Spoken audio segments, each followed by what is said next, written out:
Fighting games are filled with over-the-top characters who use over-the-top abilities. From instantly freezing people to creating black holes, freezing time itself, and yeah, you get the idea. Today, I wanted to rank the 8 most overpowered abilities in fighting games. Real quick, here are the ground rules. Number 1, the character has to be playable. So no cutscene only beings or movie exclusive characters. Everyone on my list today has been playable at least once. Rule number 2, they must use this ability during gameplay.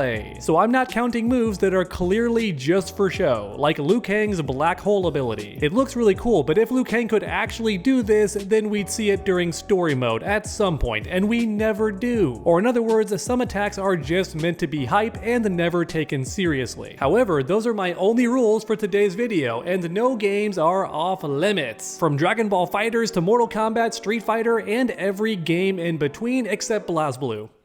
Because I just don't know anything about BlazBlue. I think some of the characters look neat, but I've never actually played the games thoroughly, so for today's video, BlazBlue will be excluded. Which leads me to my next crucial point, so listen up. If I missed any crazy attacks or abilities, then make sure to let me know in the comments. There's nearly 100 fighting games at this point, so chances are I missed something. So alright everyone, without any further ado, let's begin. Oh, actually real quick, I am going to shave the goatee. My girlfriend just wanted one more day with my regular beard. Yes, she takes it that seriously. She loves the beard.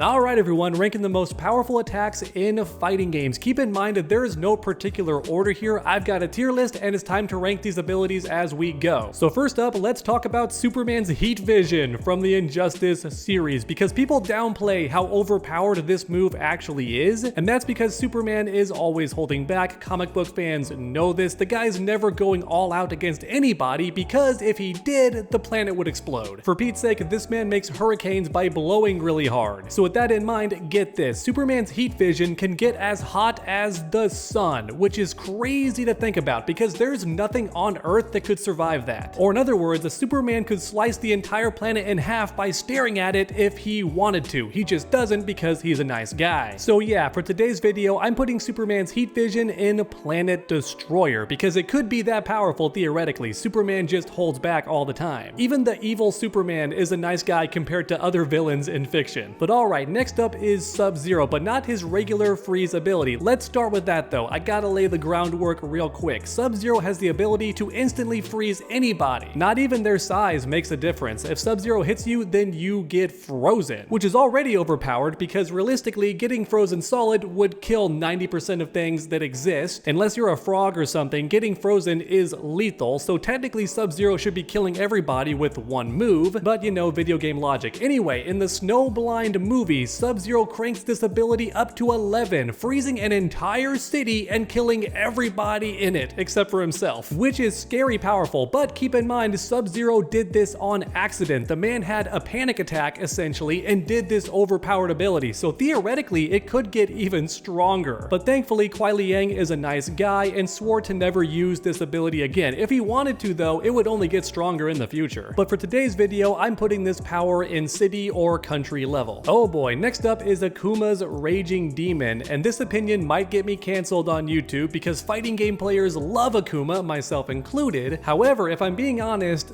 this ability is a bit overrated. Hear me out, okay? Hear me out. Because the Raging Demon attacks somebody's soul, which theoretically kills them outright. In fact, they shouldn't be able to revive either since their soul has been destroyed, not just their body. And yet, characters like M. Bison have survived this move by transferring their soul to a different body, and Gil has survived this move by resurrecting himself, which leaves me wondering if Akuma is just lying about this power because it's never destroyed anybody's soul. In fact, even regular people who are just really skilled like Goken and Gin have survived the Raging Demon by protecting their soul before it lands. Yeah, so once again, I think the Raging Demon is a bit overrated. Also, it's only one person at a time. So yeah, this move is cool, but honestly, it's slightly overrated in my opinion. Akuma is still a cool character, don't get it twisted. Next up though, we have a Soul Calibur power ability. That's right. I feel like this series never gets spoken about by anybody in the FGC lately. So real quick, can I get a thumbs up for keeping this series alive? But yeah, Soul Edge's corruption. That's the ability I'm talking about right now. Anyone who grabs this sword instantly becomes its slave, corrupted to become an evil version of yourself. What makes this power so frightening is that nobody's off limits. Theoretically, if Superman himself grabbed Soul Edge, he would still become an evil slave to this sword, which is terrifying because anybody possessed by Soul Edge just starts killing everybody nearby and does not stop. They're driven by murder and bloodlust. If left unchecked, Soul Edge destroys entire countries until the wielder is killed, but even then, if anybody picks it up, the whole thing starts over once again. So yeah, Soul Edge is pretty overpowered. I'm gonna put this thing in city or country level because theoretically it is if left unchecked, since anyone who grabs it gets amplified and becomes evil. So yeah, pretty scary. But hey, is anybody watching a Dragon Ball Z fan? I hope so, because next up we're talking about Gogeta in Super Saiyan 4 doing his Kamehameha, because this character is absurdly powerful. Super Saiyans in general can already destroy planets, if not suns. And if you think I'm exaggerating, I'm not. That's just Dragon Ball Z in a nutshell. Gogeta is two of the most powerful Super Saiyans combined together and then amplified with the Super Saiyan 4 transformation. So yeah, his Kamehameha is easily above Planet Destroyer, so I'm putting this in absurdly powerful because yeah, it just is. In fact, in one of the movies, which is canon by the way, Gogeta's fight with Broly was so powerful, they shattered reality and just went to a separate dimension for a bit. That actually happened.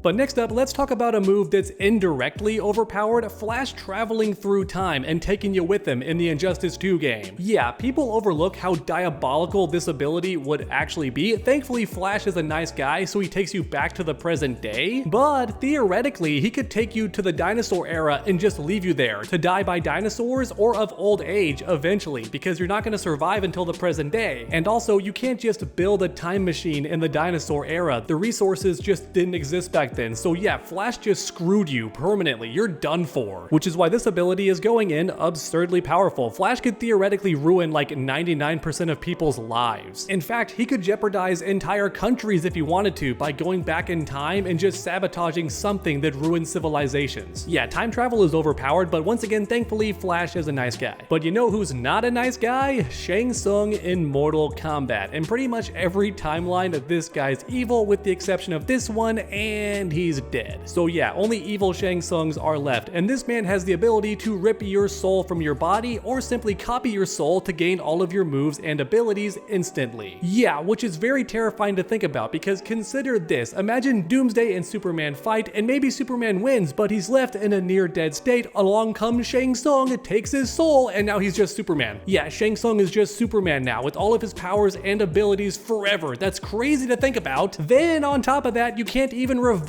Superman because guess what? His soul is gone. Shang Tsung has it, which is super powerful in the Mortal Kombat universe when characters can just be resurrected, but not without their soul. In fact, even in Dragon Ball, I think the soul has to be kept safe for someone to come back to life. So if Shang Tsung takes your soul, can you just not be revived even with the Dragon Balls? That's crazy to think about. Also keep in mind that this power has no limitations whatsoever, or at least I've never seen any. Though thankfully Shang Tsung is kind of an idiot. For whatever reason, he can shapeshift and steal souls, yet we never see him do anything creative with these abilities. Even so, his power is pretty OP. I wouldn't call it country destroying or anything unless it's used on Superman, but the guy's gotta be weakened first, right? So yeah, it's crazy overpowered in the right scenario, but typically it's just gonna be pretty overpowered. But now finally, to end this video today, we have Faust ability from the Guilty Gear series, which is a super fun fighting game series for anyone who's never played it. I highly recommend the Guilty Gear series, and Faust is one of my favorite characters because he's just wacky with literal cartoon physics in a series where things are pretty serious for the most part. You've got demons, dragons, grim reapers, all that creepy stuff. Then here comes Faust, who's like a universe doctor who can bend the rules of reality and physics itself. In fact, power scalers have no clue what to do with this guy because theoretically he can do pretty much anything he wants to, but for today's video, I'm focusing on one power in particular, and that's spatial manipulation. Put simply, Faust can bridge the gap between any 2 points in the universe whenever he wants wants to. You see this magic door that appeared out of nowhere? Yeah, Faust can make that go anywhere he wants to, and in fact, he can open several doors to create a giant gate to a different realm in reality. It's crazy to think about, because keep in mind, the universe is massive and ever expanding, so theoretically, anything that could exist